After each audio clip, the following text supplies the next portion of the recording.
कोणताही दावा दाखल करताना तो दावा मुदतीत असणं हे अत्यंत महत्त्वाचं आहे. हे आपण गेल्या काही व्हिडिओमध्ये बघितलेलंच आहे. मग जेव्हा एखाद्या नोंदणीकृत कराराला आव्हान देणारा दावा दाखल केला जातो, तेव्हा हा नोंदणीचा आणि त्या अनुषंगाने असलेल्या मुदतीचा मुद्दा अजूनच महत्त्वाचा ठरतो. आता नोंदणीकृत कराराला आपण जेव्हा आव्हान देतो, तेव्हा त्यात दोन मुख्य तारखा असतात.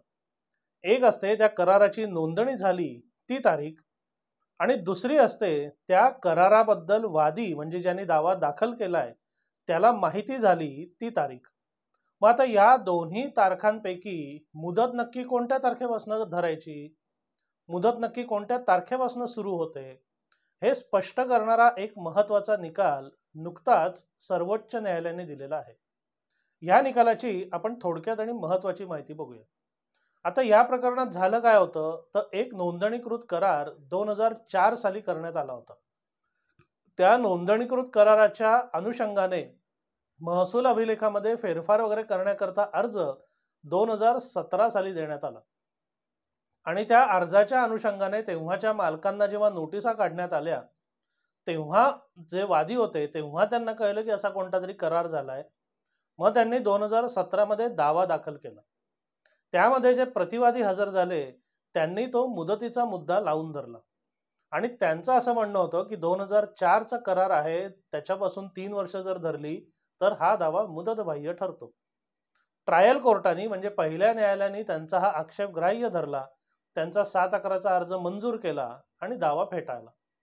त्याच्या विरोधात पहिलं अपील जे करण्यात आलं वादीतर्फे ते सुद्धा मान्य झालं आणि पहिलं अपिली न्यायालय म्हणजे जे जिल्हा न्यायालय असतं त्यांनी अशा काही गोष्टी लक्षात आणल्या की वादीचं असं म्हणणं आहे की हा जो नोंदणीकृत करार वगैरे झालेला आहे तो बनावट आहे, त्यावर ना आमचे फोटो आहेत ना आमच्या सह्या आहेत, त्यामुळे त्याची आम्हाला माहिती असायचं काही कारणच नव्हतं. आणि मुदतीचा मुद्दा हा मिक्स क्वेश्चन ऑफ फॅक्ट आणि लॉ म्हणजे वस्तुस्थिती आणि कायदा या दोन्हीचा मिक्स प्रश्न असतो.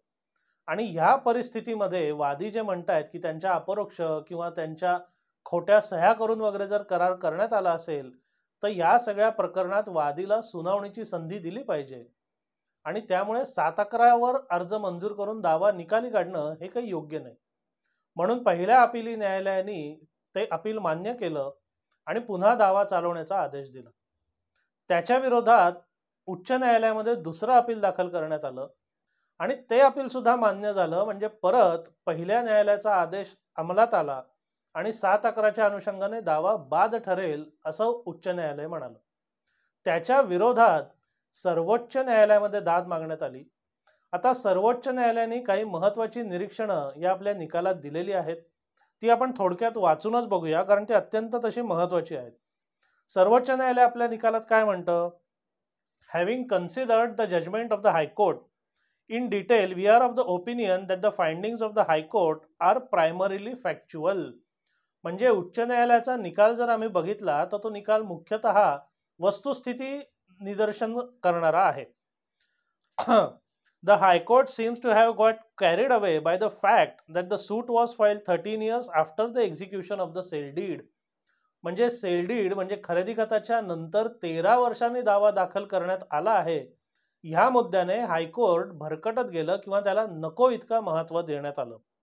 The question is whether the plaintiffs had the knowledge of the execution of the sale deed. The high court expected that the plaintiff must have given the knowledge. आता या सगळ्यात महत्त्वाचा प्रश्न काय होता, तर प्लेंटिफ म्हणजे वादी यांना या सेल डीडचं म्हणजे खरेदी खताचं ज्ञान होतं का नव्हतं. The High Court came to the correct conclusion that under Article 59 of the Limitation Act, a suit can be instituted within 3 years of knowledge. म्हणजे हायकोर्टाने हे सुद्धा अगदी बरोबर म्हटलेलं आहे की एखाद्या कराराला आव्हान द्यायचं असेल तर मुदतीच्या कायद्यानुसार 3 वर्षात ते दिलं पाहिजे. It proceeded to return a finding that in case where a document is registered, the knowledge must be presumed from the date of registration. इथे खरी ती गंमत झाली. म्हणजे इथे उच्च न्यायालयाने काय गृहीत धरलं की एखादा नोंदणीकृत करार जर असेल तर त्या करार नोंदणीची तारीख हीच त्या कराराची माहिती ज्ञात असण्याची तारीख आहे असं गृहीत धरता येईल. In view of the above there was no justification from the high court in allowing the application under order 7/11 on issues that were not evident from the plaint awareness itself.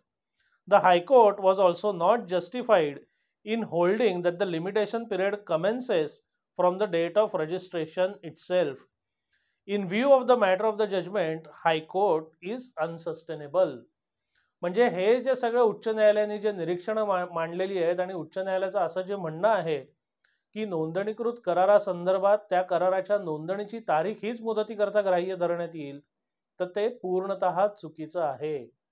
एकीकडे मुदतीच्या कायद्याचा तुम्ही उल्लेख करता ज्याच्यात डेट ऑफ नॉलेज म्हणजे माहिती होण्याची तारीख महत्वाची ठरते आणि तिथून मुदत सुरू होते, पण दुसरीकडे तुम्ही असं म्हणता की एखादा करार जर नोंदणीकृत असेल तर त्याच्या नोंदणीची तारीख हीच त्याच्या ज्ञानाची तारीख गृहीत धरण्यात येईल आणि वास्तविक अशी कोणतीही कायदेशीर तरतूद नाहीये. त्यामुळे सर्वोच्च न्यायालयाने उच्च न्यायालयाचा हा निकाल फेटाळला, पहिल्या अपिलाचा निकाल कायम केला आणि हा 2017 सालचा जो दावा होता तो गुणवत्तेवर चालवून त्याचा जो काही निकाल द्यायचा तो देण्याचे आदेश त्या न्यायालयाने सर्वोच्च न्यायालयाने या निकालामध्ये दिलेले आहेत. नोंदणीकृत करार आणि मुदत याच्या अनुषंगाने हा एक अत्यंत महत्वाचा निकाल आहे. कारण नोंदणीकृत करार त्या कराराच्या नोंदणीची तारीख आणि मुदत यामध्ये अनेकदा गल्लत होते किंवा अनेकदा लोकांना संभ्रम होतो. आता एखादा नोंदणीकृत करार असेल त्याला आपल्याला आव्हान द्यायचं असेल तर आपली मुदत कुठून सुरू होणार? नोंदणीपासून का आपल्याला कळलं तेव्हापासून?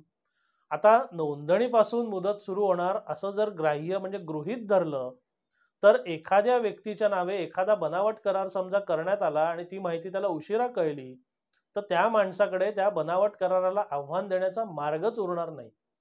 म्हणून तर्काच्या दृष्टिकोनातून आणि कायदेशीर दृष्टिकोनातून सुद्धा नोंदणीची तारीख ही मुदतीकरता ग्राह्य धरणं हे तसं योग्य ठरत नाही.